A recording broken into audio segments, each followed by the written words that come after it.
It's Deal or No Deal time here on OTB AM. It is 8:48 on this Wednesday morning. Nathan, you're very welcome to your first edition of Deal or No Deal. Thank you haven't been joining us. Phil, as ever, you're welcome. Today we're focusing in on Irish transfers, and we're putting Nathan and Phil in control of the transfer window for one morning only. You have three dream moves, three Irish players who you want to see get a new club. Who are they? We've asked you to come up with three names. Nathan, we'll allow you to go first. First up, James McCarthy. Needs to get a move, preferably to a Premier League team. He's been linked with potentially Newcastle if Steve Bruce takes over. James McCarthy, you think back to the end of Euro 2016 and we have this midfield triumvirate of himself, Jeff Hendrick and Robbie Brady, that's going to guide us through the next 7-8 years to major championship after major championship. Since Euro 2016, James McCarthy has started a grand total of 7 Premier League games. He has just had the most horrendous luck with injuries, and even from an Everton point of view, we obviously all remember Seamus Coleman's leg break as this huge story. Like, McCarthy's missed far more time through the various different knee injuries and has just fallen out of the picture completely. Even in these extended squads, he's stopped being named in them. I thought he might have even come in for the June internationals. He came off the bench, his one and only appearance last season. He played 20 minutes when Everton beat Manchester United 4-0, and you thought maybe that'll be enough to get him back in. But like, we don't know who or what James McCarthy is anymore. Maybe. What do you suspect he is? Well, I suspect at this stage with all the injuries, he's never going to be the player we thought he was going to be when 2011, 2012, we were desperate for him to declare for the Republic of Ireland. He was the initial Declan Rice, that maybe he may turn his back, maybe he may go play for Scotland, maybe he mightn't be allowed to play international football. We've rarely seen glimpses of him as this controlling midfielder that everyone thought would ultimately end up at Liverpool as maybe a successor to Steven Gerrard. He's never been that. Now you just hope he can get back a full season under his belt and be a tidy player. Like Stephen Kenny coming in, you would think if James McCarthy had a year's football under his belt, James McCarthy would play every single game under Stephen Kenny. He would play at the base of that midfield, would keep things ticking over, would set the agenda in terms of passing football. You've also gone for McCarthy, Phil. I was asked for the three, and obviously Nathan had picked his three, and I said it outside. I was like, my three are, and they were the exact same three as Nathan. All right. Okay. But I've come up original thought. I've come up with a few alternatives though, as well. And another one is a midfielder, and someone who hasn't been capped by Ireland yet, Dan Crowley. Spent a lot of time in Holland, and there's actually an interview with him in the Telegraph with Sam Wallace today, talking about how when he was in with the England underage setup, just wasn't for him. Feels Irish, obviously he wants to declare, but there's talk that Birmingham now are interested in him. He said he likes playing in Holland because he's playing football. He said he can't stand sitting on the bench, and that's why he got so frustrated. But maybe is the time for him now to come back and play Championship, probably Championship to start off with, and maybe. Is his ceiling much higher than that? We don't know. I mean, because he played in the top tier of Dutch football. That's going to suit players that are technically good footballers. I mean, look what happened to Jack Byrne. He had a great season there, and all this expectation came back, and he's kind of rebuilding himself at Shamrock Rovers. So maybe Championship will be a good place for Dan Crowley to start. Any word on any fallout from Dan Crowley in the Dutch Cup final?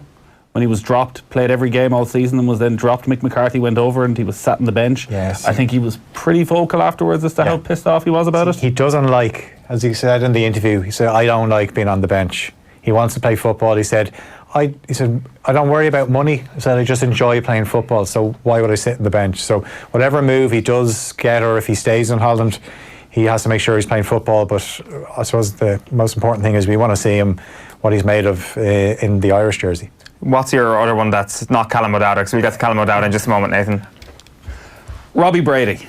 Now, I'm saying this without the knowledge of how his pre-season is going and what Sean Dyche's thoughts are.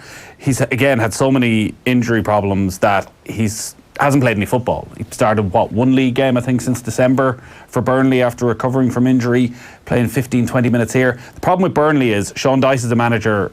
When you're in, you're in, and when you're out, you're out. Like, I've often brought up the story of Stephen Ward with this, where Stephen Ward was doing commentary with us on News Talk because he was doing nothing else. He wasn't even in the Burnley squad. And we were doing a game at Anfield, and he was saying that day, this is 4 years ago, just before Euro 2016, I remember December, saying, I'm going to have to go into Sean Dyche in the next couple of weeks and tell him I need to leave on loan because I want to play at Euro 2016 and I need to be playing football. Burnley left back, gets injured the next week, He plays, I think, 84 of the next 85 games for Burnley. So once you're in, you're in. The problem is Robbie Brady, because of his injuries, has been very much out. So you wonder if he can, even in pre-season, do enough to force his way back in. He just needs to play football. I'd almost love to see Robbie Brady go to Leeds, one of the good championship clubs. That'd be brilliant. All the Irish players to go to Leeds. That's where I want Callum O'Dowda to go. I want any Irish players that need a move, go and play under Bielsa. Well, I'd love to see Robbie Brady go to, even though I'd say he'd be very reluctant to drop out of the Premier League, and I would imagine there'd be options, even the likes of Crystal Palace, maybe some of the newly promoted teams, maybe Sheffield United might be looking at him even if he was available on loan. But you'd love to go and see him, I just think, dominate, get his confidence back, go into a league where actually he is one of the top 2 or 3 players in the league, and maybe that for 6 months or a year might do him the world of good, because obviously Mick McCarthy has shown a lot of faith in him, and even though he hasn't played football, has pretty much stuck with him. You could see what it meant to him when he got that goal against Gibraltar in the final minute. So I do think he needs a bit of a move. Let's briefly talk about Callum O'Dowda. Are you both on the Leeds bandwagon for him? Yeah, attacking footballer, and it's kind of between him and Robbie Brady for that right-hand side of the Irish team. Mick seems to be favouring James McLean on the left all the time, so I would prefer O'Dowda at the moment, but I think when Brady, if he does get back to his best, then he'd probably be a better option. But I've always liked O'Dowda. He had injuries towards the end of the season with Bristol, and I know he's been linked with Fulham, but yeah, I just think if you want attacking players that want to express themselves, Leeds is the place to go. Are you picking Fulham or Leeds if you're Callum O'Dowda? Callum O'Dowda, I'm probably picking Fulham. Yeah, move to London, bright lights, good wages. Fulham's a nice club, and Leeds, while right now we're looking at it going, yeah, you want to be working under Bielsa. It could be an absolute basket case. He could be out of there in 3 months, and you find they go for a usual championship style manager, and that doesn't suit Callum O'Dowda. Again, I think much like Robbie Brady, a good championship club rather than a Premier League team.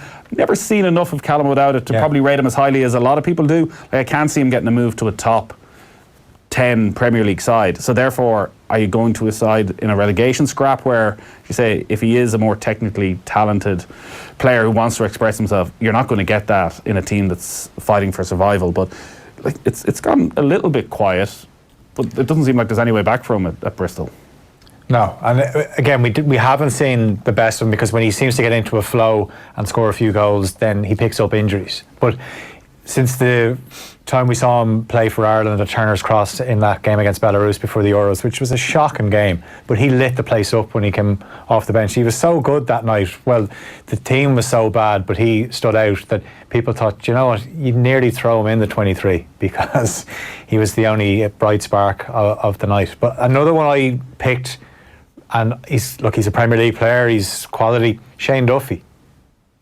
You know, he used to play for Everton. He's the kind of player that I think he could get into the Everton team.